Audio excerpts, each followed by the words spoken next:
পুনৰবাৰ অসমীয়া পাকঘৰলৈ স্বাগতম জনাইছোঁ। আজি মই বনাব লৈছোঁ এটা মাছৰ পিটিকা ৰেচিপি। যদি আপোনালোকে চাই ভাল পায় তেন্তে লাইক কমেণ্ট শ্বেয়াৰ আৰু ছাবস্ক্ৰাইব কৰিব নাপাহৰিব।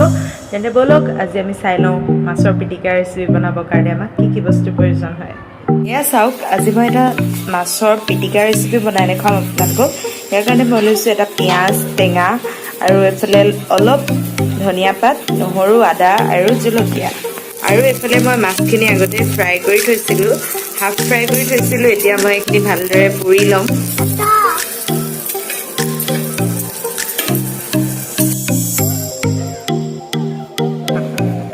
এয়া চাওক, আমি মাছখিনি ধুনীয়াকৈ এৰুৱাই ল'লোঁ।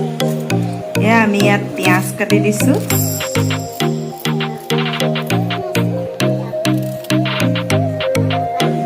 এতিয়া আমি ইয়াত আদা মিহি মিহিকৈ কাটি দিছোঁ।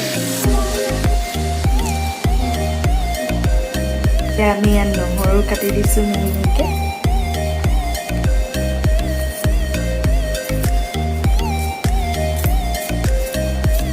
এতিয়া আমি ইয়াত মান ধনিয়া দিছোঁ।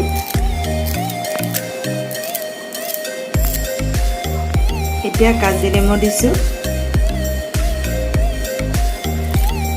ইয়াত আপুনি জলকীয়াটো অপশ্যনেল হয়। যদি আপোনালোকে জলকীয়া খাই ভাল পায় তেন্তে জলকীয়াটো দি দিব, আৰু যদি খাই বেয়া পায় তেন্তে দিব নালাগে। ইয়াত আমি অকণমান মিঠাতেল দি দিছোঁ।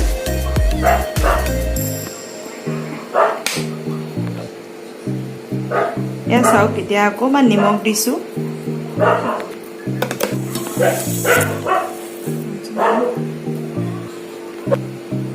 এতিয়া আমি এইখিনি গোটেইখিনি ভালদৰে মিক্স কৰি সানি ল'ম। অকণমান জালুকৰ গুড়ি দিছোঁ।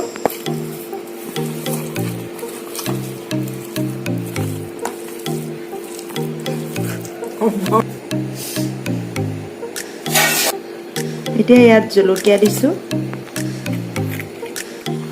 এয়া চাওক, আমাৰ পোৰা মাছৰ পিটিকা ৰেচিপি। যদি আপোনালোকে চাই ভাল পালে তেন্তে চেনেলটো লাইক কমেণ্ট শ্বেয়াৰ আৰু ছাবস্ক্ৰাইব কৰিব নাপাহৰিব। তেন্তে আজিলৈ ধন্যবাদ।